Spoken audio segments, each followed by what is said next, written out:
We're gonna get into our classic physique predictions, and I'm very excited about this. This is the first year we don't have a somebody that's just gonna step in and walk on the stage and just win automatically. I think we all know who that is. So Chris is now retired, so we have a wide open Mr. Olympia. We have some very exciting contenders. For me, I'm gonna start in 8th. I gotta put him in here, Breon. He's just OG of the game. He always comes in with crazy conditioning. I think year over year, he loses a little size in the legs, a little bit of pop. You wouldn't say he has the most classic quote unquote structure. I don't necessarily agree with that. He's got great abs. He's got one of the most insane backs in classic, which is always gonna carry you a good amount. We can kind of see that with some of the top guys. They have some of the most developed backs. So I would say because of the consistency, the conditioning, he really never misses on conditioning. Amazing at posing. All those things can take you a long way, even if, let's say, your waist structure or you're losing a little bit of pop to the physique. But if he peaks well, I think that he could be higher than 8th. But right now, as it stands, I think this is gonna be his, no pun intended, swan song. And we're gonna have Breon Ainsley in number 8. In number 7, I'm gonna go with Michael DeBoule. He is probably one of the most conditioned guys. I would say the most conditioned guy, but we are gonna have the most conditioned guy, I think, almost in bodybuilding ever, later in this list. So I'm going to go with him in 7th, the Saharan Eagle. He comes with insane lines. You wouldn't say he has like the tiniest waist structure, but he has amazing flow, insane deep vacuum. He's great at posing. He gets a little shaky in his posing when he gets nervous, but when he's on and he's confident, you can see it come through. He came in a little flat to the Olympia last year and it hurt him in his placings, but I think he'll make some inroads there, and he's usually so consistent, I can't put him anywhere outside of the top 7, so he is going to be 7 for me. So I'm gonna do it. I wanna put, remember this guy? He goes by Classy FM, but he's, I'll try to remember his real name, Fabian Meyer. So I'm gonna put Fabian Meyer. He was like 6th or 7th 2 years ago, and he took a year off. So I'm gonna put Fabian in 6th here. So this guy is like 6'2 plus, and his shape is insane for a taller guy. He goes by Classy FM on Instagram.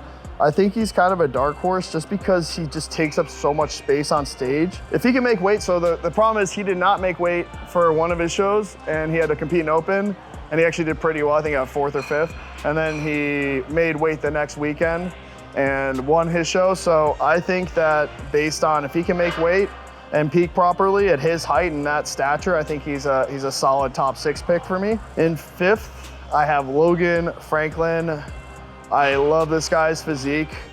He is extremely aesthetic, another amazing poser, which, as it's a common theme, you can see how important posing is in classic physique. Yes, obviously they're not judging it acutely, but if you can present your physique well in classic physique, it's gonna lend itself so much better to your result than in open, because open is really predicated on conditioning, musculature. You can really out-muscle somebody and not out-pose them. Whereas in classic, you have to present your physique as well as possible because you have a weight cap. So it's not like you can really like dominate somebody size-wise, because everybody is, which we will get to later in this video, but is limited by their height and weight. So you have to present what you have at the highest level. And so in 5th, I think what will hold him back is a little bit of an imbalance between the upper and lower half. He's got amazing legs. He's been shown to be really conditioned this year, which he kind of missed the mark in previous years. And, but if you look at his upper to lower, his lower dominates a lot of the time, which is crazy because he came from men's physique. But he's got a crazy good chest, but his back lacks a lot of density and depth. He's got a decent amount of width, especially when he pulls into a back lat spread. His back lat spread, and this is so ironic coming from me, I don't think he hits the back lat spread very well at all. I think he rotates the shoulders forward to try to get more width, but then it kind of closes him off.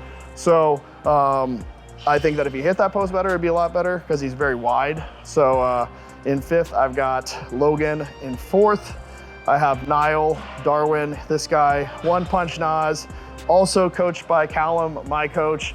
So I got a little bias there. I mean, I hope he goes 4th or better, but right now I have him in 4th, a solid 4th. He's crazy peeled right now. He stayed in insane shape throughout the last like 3 months since he had his show where he just blew everybody out of the water. I think the only thing that he has to bring up is his back. It is not a like tier 1 back. I think if you were to grade his whole physique, everything, his legs, his, you know, his whole like shape, we're looking at S tier, SS, plus, plus, plus, plus, plus.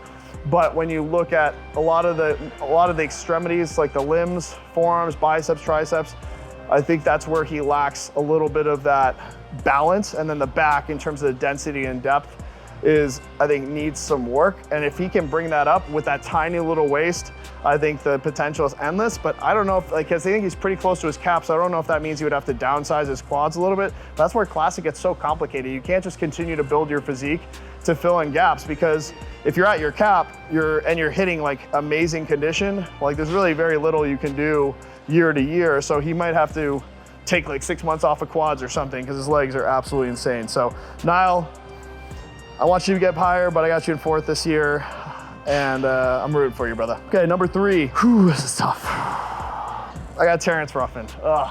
I want to put him higher because I love Terrence. I think he's such an amazing ambassador for the sport. I love the way he trains. I love the way he conducts himself. I love the way he is humble but confident. I think he's the perfect balance of what a competitor should be, in terms of somebody that educates people on what they do, and they obviously have done it in the right way to stay healthy. You don't see him blow up 30, 40 pounds in the off season. He's really refined his craft, and he leans into his training. I know he's a lower gear guy in terms of how much, you know, he takes in terms of androgen load, which I obviously stand behind. So health is always first, guys, and to be at that level, and he's the theme here, terrific poser. Everybody from, pretty much 5 of the 6 guys of the 8 in this top 10 or top 8 are insane, like just wildly talented at posing, which is not my favorite thing, but I am trying to get better at it. So save your comments, guys. I know. So I think he's got amazing balance head to toe. He's done a lot to bring up his arms, which was a big sticking point for him in terms of his physique, where it flowed well, but his arms were, especially in the side shots, did not look great, especially when he pulled also in the front double. Having that depth to the arm and width was a big problem. So I think he's brought them tremendously, and we'll see how this looks. He looks peeled right now. He looks ready, he looks confident. So I'm gonna put him in 3rd, and just for the simple fact, the guys in the top 2 are just huge. Ramon, probably one of the most aesthetic guys on the planet, and Mike Sommerfeld, number 2 last year. And we'll put some caveats on here. As it stands, I'm going to put Ramon in 2nd, and this could change very shortly here, but if I could trade my physique with one physique on the planet, and this has been consistent for the last like 3 years, and I don't think it's changed, would be Ramon. Like it's the physique you just look at on a video and you're just like, what is you? The torso is like long with crazy 8-10 pack, and like then he's got these insane arms and delts, and it's crazy legs, and it's just like everything's just so aesthetic.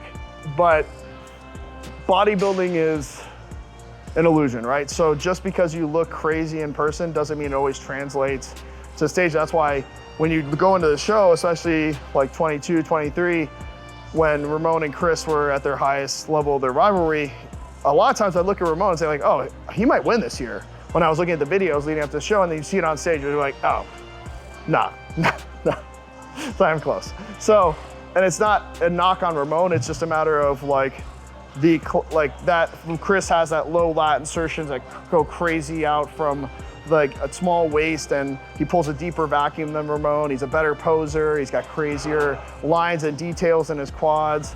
So I think, especially in development, the hamstring. So at the end of the day, bodybuilding doesn't come down to just who looks the best in videos or in the gym. It's really like who presents it on stage and who has those insane bodybuilding proportions of that X frame. So for that reason, as it all stands, I got Ramon in 2nd, and we have Mike Sommerfeld. I was able to train with him a couple weeks ago, and in person, seeing him pose it's insane. It just like, it doesn't make sense to see it like in person and that close. The detail, the quality.